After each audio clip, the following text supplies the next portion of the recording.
격우류는 몸에 좋다길래 신장에도 도움이 될 줄 알았죠. 이 5가지 격과류는 콩팡에 큰 부점을 줍니다. 몸에 좋다고 먹었는데 오히려 신장을 망치고 있었네요.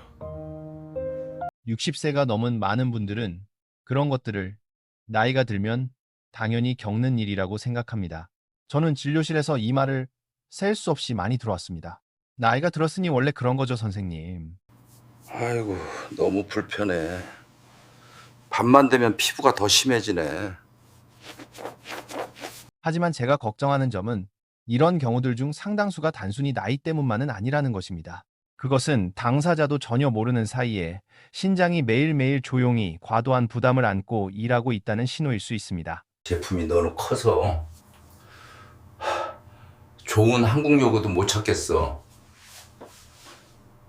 한국의 건강통계에 따르면 60세 이상 인구의 상당수는 질병으로 진단받지 않았더라도 젊었을 때에 비해 신장 여과 기능이 감소해 있는 상태입니다. 문제는 신장이 약해질 때 몸이 뚜렷한 통증으로 경고하지 않는다는 점입니다. 당장 병원에 가야 할 만큼의 위험 신호가 나타나지 않습니다. 신장은 그저 조용히, 점점 더 느리게, 점점 더 비효율적으로 일을 하게 될 뿐입니다. 혈압이 자꾸 오르락날리락 해서 도무지 조절이 안 되는 느낌이에요. 그 결과 노폐물이 더 많이 쌓이고 전해질에 미세한 불균형이 생기며 만성적인 염증이 서서히 증가합니다. 그리고 가장 이른 시기부터 영향을 받는 장기가 바로 뇌입니다. 다행스러운 점은 이를 일찍 알아차리고 올바르게 생활을 바꾸면 신장의 부담을 줄일 수 있고 기억력과 수면 상태도 눈에 띄게 좋아질 수 있다는 것입니다. 제 이름은 김현우입니다. 내과 의사로 30년을 일하며 저는 비슷한 증상을 가진 수천 명의 고령 환자분들을 만나왔습니다. 요즘 들어 자꾸 깨빡깨빡하고 잠도 깊이 못 자요. 밤마다 화장실을 몇 번씩 가게 되는데 그냥 나이 차신 줄 알았어요. 그분은 얼굴빛이 창백하고 양쪽 발이 살짝 부어 있으며 걸음걸이가 눈에 띄게 느린 상태로 진료실을 찾았습니다. 최근 들어 자주 깜빡깜빡하고 밤에 잠을 깊이 이루지 못하며 매일 밤 몇 차례씩 화장실에 가야 한다고 말했습니다. 처음에는 그분 역시 이것이 단순히 나이가 들어서 생긴 일이라고 생각하고 계셨습니다. 단 건 안 먹고요. 과자도 안 먹어요. 밤에는 그냥 TV 보면서 격과류 조금 먹어요. 심장에도 좋다고 해서요. 과자나 사탕을 먹지 않고 단 것도 피하며 저녁에는 텔레비전을 보면서 심심함을 달래기 위해 볶은 견과류를 조금씩 먹는다고 했습니다. 그분은 견과류를 먹는 것이 입을 깔끔하게 해주고 심장 건강에도 좋기 때문에 좋은 습관이라고 믿고 있었습니다. 가족분들 역시 같은 생각을 하고 계셨습니다. 의사 선생님, 저는 독성이 있는 음식을 전혀 먹지 않았어요. 격과류만 먹었을 뿐인데 왜 이런 일이 일어난 거죠? 혈압은 불안정했고 염증 수치는 약간 상승해 있었으며 뇌가 영향을 받기 시작했다는 초기 신호들도 보였습니다. 제가 이를 설명하자 그분은 한참 동안 저를 바라보다가 제가 너무도 익숙하게 들어온 질문을 던졌습니다. 선생님, 저는 독한 음식은 먹지도 않았어요. 그냥 견과류만 먹었을 뿐인데요. 그런데 왜 이렇게 된 거죠? 그 질문은 그분만의 것이 아니었습니다. 서울, 부산, 인천, 대전의 많은 고령 환자분들 역시 저에게 같은 질문을 해왔습니다. 그분들 모두 견과류를 절대적으로 안전한 음식이라고 믿고 있었습니다. 하지만 그들은 예순을 넘기면 신장이 예전처럼 모든 것을 처리하지 못한다는 사실을 알지 못했습니다. 겉보기에는 해가 없어 보이는 견과류라도 종류를 잘못 고르거나 먹는 시간이나 방법이 잘못되면 신장에 실제로 큰 부담이 될 수 있습니다. 겨국자리를 좀 많이 먹고 나면 허리가 은근히 계속 아파요. 가장 위험한 점은 신장이 통증으로 신호를 보내지 않는다는 것입니다. 찌르는 듯한 통증도 없고 열이 나지도 않으며 뚜렷한 이상 징후도 보이지 않습니다. 몸의 피로가 오래 지속되고 기억력이 떨어지며 수면이 흐트러진 뒤에야 비로소 뭔가 이상하다는 것을 느끼게 됩니다. 하지만 그때가 되면 많은 분들이 이미 조절하기에 가장 좋은 시기를 놓쳐버린 뒤입니다. 얼굴이 둥글게 부어오르고 팔이랑 다리, 배까지 물이 찬 느낌이에요. 제가 이 영상을 만드는 이유는 음식에 대해 두려움을 주기 위해서가 아닙니다. 또 부엌에 있는 모든 것을 급하게 버리라고 말하고 싶은 것도 아닙니다. 제가 정말로 전하고 싶은 거는 아주 중요한 한 가지 사실입니다. 예순이 지나면 몸은 더 이상 예전과 같지 않다는 것입니다. 40, 50살 때는 괜찮았던 것들도 같은 방식으로 계속 섭취하면 이제는 몸의 과부하가 될 수 있습니다. 쥐가 너무 심하게 나요. 지난 30년 동안 저는 매일 밤에 작은 습관 하나 때문에 신장이 서서히 지쳐가는 경우를 수없이 보아왔습니다. 하지만 값비싼 약도 극단적인 식단도 필요 없이 올바르게 바꾸는 것만으로 눈에 띄게 호전된 분들도 역시 많이 보아왔습니다. 그리고 바로 그 이유 때문에 오늘 저는 이 이야기를 여러분과 나누고자 합니다. 제가 방금 뭐라고 했죠게? 이어서 저는 60세 이상 한국인들이 가장 많이 먹고 가장 쉽게 구할 수 있으며 사용 방법이 잘못되면 신장에 가장 큰 부담을 주는 견과류들에 대해 아주 분명하게 말씀드릴 것입니다. 어쩌면 그중 최소 한 가지는 지금 이 순간에도 여러분의 집 부엌에 이미 놓여 있을지도 모릅니다. 또한 왜 신장이 약해지면 기억력이 떨어지고 잠을 잘 이루지 못하며 몸이 날로 더 무거워지는지에 대해서도 설명드리겠습니다. 그리고 가장 중요한 부분으로 이 나이에 맞게 견과류를 선택하고 섭취하는 방법을 누구나 쉽게 따라할 수 있고 안전한 방식으로 알려드리겠습니다. 요즘 입에서 냄새가 난다고들 하네요. 숨을 쉬는 것도 좀 불편하고요. 만약 본인이나 가족 중에 예순을 넘긴 분이 있다면 계속 함께 해주세요. 가장 중요한 이야기들은 아직 앞에 남아 있습니다. 여기까지 이야기를 들은 뒤 많은 분들이 스스로에게 다시 묻게 됩니다. 혹시 그동안 나도 모르게 신장을 피곤하게 만들고 있었던 건 아닐까? 저는 그 마음을 잘 이해합니다. 제 환자들 대부분도 모든 퍼즐 조각이 하나씩 맞춰진 뒤에야 비로소 진지하게 생각하기 시작했기 때문입니다. 그리고 이 부분에서 저는 핵심으로 바로 들어가고자 합니다. 예순이 넘은 분들의 신장에 가장 큰 부담을 주는 익숙한 견과류에는 어떤 것들이 있는지, 그리고 왜 그것들이 우리가 생각하는 것보다 더 위험할 수 있는지 말입니다. 제 진료실에는 아주 분명한 공통점이 하나 있습니다. 고령 환자분들께 식단에 대해 물으면 거의 모두가 단 것을 먹지 않고 과자나 빵을 먹지 않으며 짜게 먹지도 않는다고 말씀하십니다. 그런데 조금 더 자세히 물어보면 저는 늘 이런 말을 듣게 됩니다. 저녁에는 그냥 견과류 조금만 먹어요. 건강에 좋잖아요. 바로 이 그냥 조금만이라는 말이 많은 분들을 방심하게 만듭니다. 저는 부산에서의 어느 오후를 아직도 기억합니다. 68세 남성 한 분이 걸음이 느리고 항상 손을 허리 아래에 얹은 채 진료실로 들어오셨습니다. 그분은 1년 사이에 2번이나 신장 결석을 겪은 상태였습니다. 소변 검사 결과를 보니 옥살산 수치가 정상보다 몇 배나 높았습니다. 저는 짙은 녹색 채소를 많이 드시느냐고 물었고 그분은 고개를 저었습니다. 영양제를 많이 드시느냐고 물었지만 역시 아니라고 했습니다. 그러다 마지막에 그분은 아주 자연스럽게 이렇게 말했습니다. 매일 밤 텔레비전을 보면서 볶은 해바라기씨 한 줌을 먹는다고 말입니다. 아주 작은 한 줌. 수년간 이어진 습관이었습니다. 젊은 사람이라면 그 정도 양이 문제가 되지 않을 수도 있습니다. 하지만 거의 70에 가까운 사람의 신장에게는 전혀 다른 이야기입니다. 해바라기 씨에는 옥살산이 많이 들어 있습니다. 이 물질은 몸에 들어오면 신장을 통해 걸러지고 배출되어야 합니다. 나이가 들면서 신장 기능이 떨어지면 옥살산은 더 쉽게 결정화되어 결석을 만듭니다. 결석은 단지 통증만 유발하는 것이 아닙니다. 보이지 않는 염증 반응을 일으켜 몸을 더 쉽게 지치게 만들고 뇌의 맑음도 떨어뜨립니다. 제 환자들 중에는 건망증 때문에 병원을 찾았다가 본인도 전혀 몰랐던 작은 신장 결석이 원인이었던 경우도 적지 않습니다. 그로부터 얼마 지나지 않아 저는 대전에 사는 70이 넘은 한 어르신을 만났습니다. 그분은 늘 자신이 건강을 매우 잘 챙긴다고 믿고 계셨습니다. 거의 10년 동안 하루도 빠짐없이 호박씨를 드셨는데 신장에 좋다는 말을 믿었기 때문이었습니다. 하지만 혈액검사 결과 칼륨과 인수치가 안전 범위를 넘어서 있었습니다. 이 두 가지는 몸에 꼭 필요한 미네랄이지만 신장이 약해지면 조절이 매우 어려워집니다.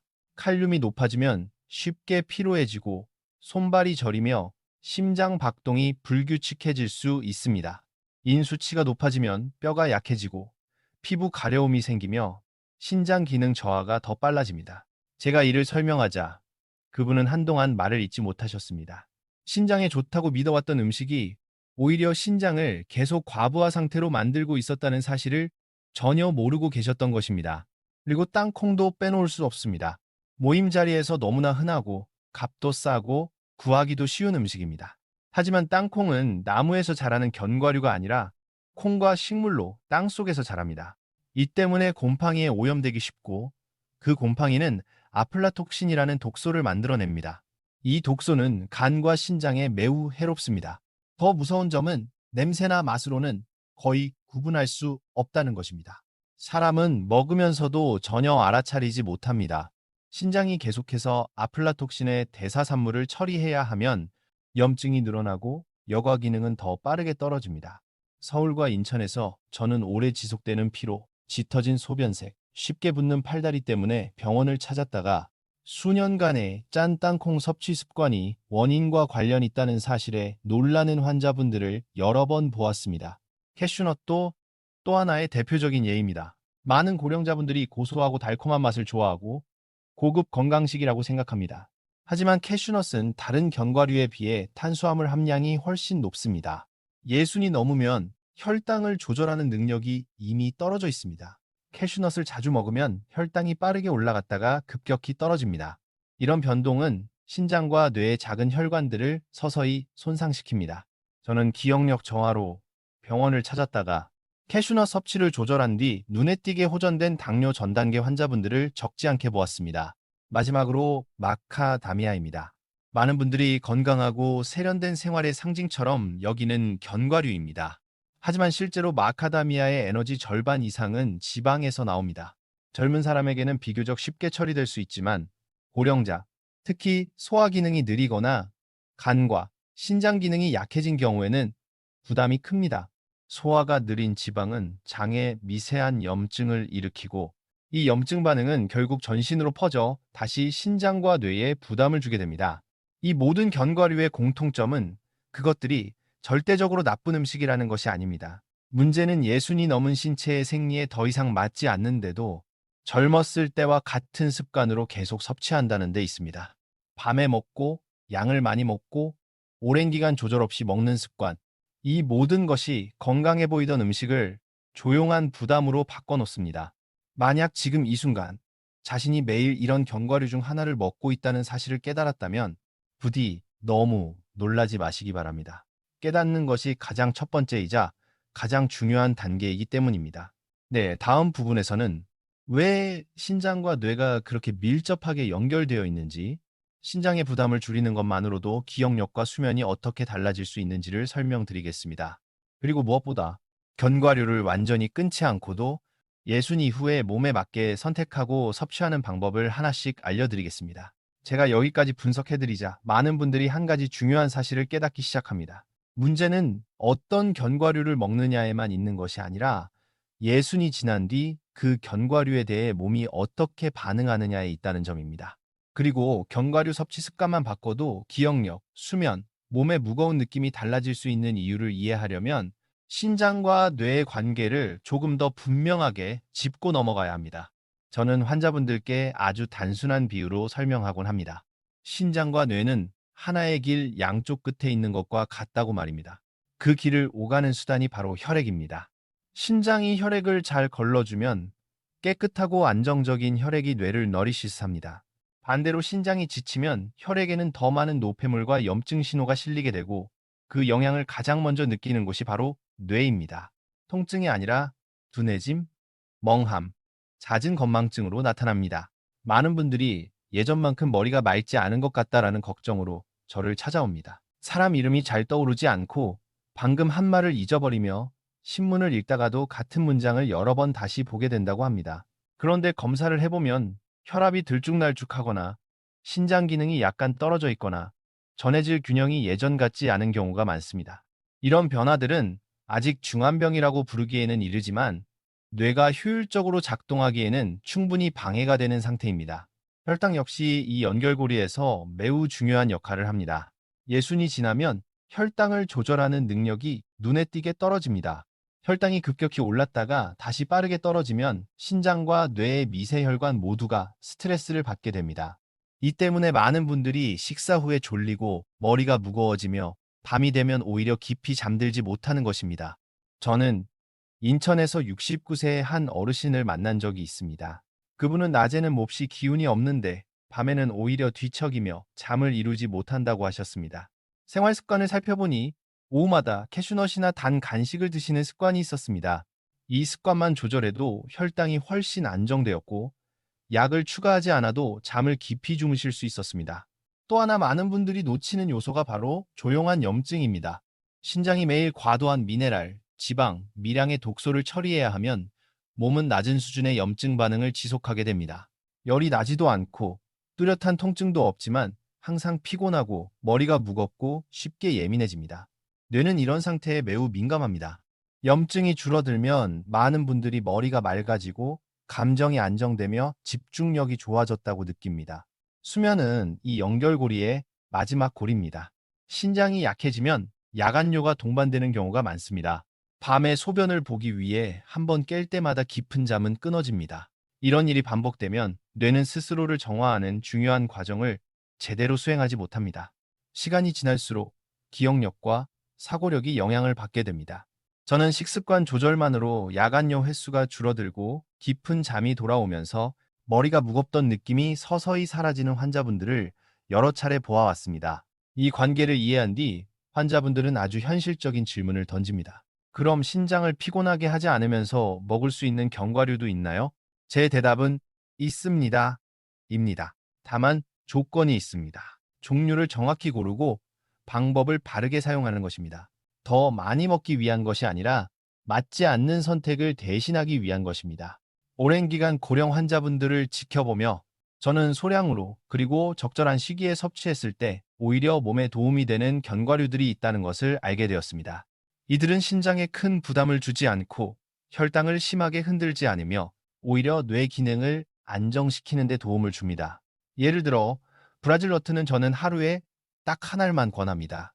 그 이상은 절대 권하지 않습니다. 브라질 너트에는 셀레늄이라는 미네랄이 풍부한데 고령자에게는 이 성분이 부족한 경우가 많습니다. 셀레늄이 부족하면 쉽게 피로해지고 손발이 차며 머리가 맑지 않게 느껴질 수 있습니다. 전주에서 만났던 한 어르신은 늘 머리가 무겁고 깜빡깜빡 한다고 하셨는데 하루 한 알의 브라질 너트를 몇 주간 꾸준히 섭취한 뒤 머리의 답답함이 확연히 줄었다고 말씀하셨습니다. 그래서 저는 항상 강조합니다. 많다고 좋은 것은 아니라고 말입니다. 호두 역시 제가 자주 언급하는 선택지입니다. 뇌 모양을 닮아서가 아니라 호두에 들어있는 지방이 신경세포의 유연성을 유지하고 혈관 건강을 돕기 때문입니다. 적당한 양의 호두는 신장에 과부하를 주지 않으면서 뇌로 가는 혈류를 안정시키는 데 도움이 됩니다. 오후 간식으로 달콤한 빵 대신 호두 몇 조각으로 바꾼 뒤 건망증이 줄었다는 분들도 적지 않습니다. 아몬드는 혈당 변동이 있는 분들에게 비교적 잘 맞는 견과류입니다. 아몬드의 식이섬유와 좋은 지방은 혈당이 천천히 오르도록 도와주어 신장의 미세혈관에 가해지는 부담을 줄여줍니다. 혈당이 안정되면 신장과 뇌 모두가 그 혜택을 받습니다. 마지막으로 피스타치오입니다. 상대적으로 덜 주목받지만 자연적인 멜라토닌을 함유하고 있어 수면에 긍정적인 영향을 줄 수 있습니다. 잠이 얕은 고령자에게 무염 상태로 소량을 적절한 시간에 섭취하면 숙면에 도움이 될 수 있습니다. 이런 선택들은 기적이 아닙니다.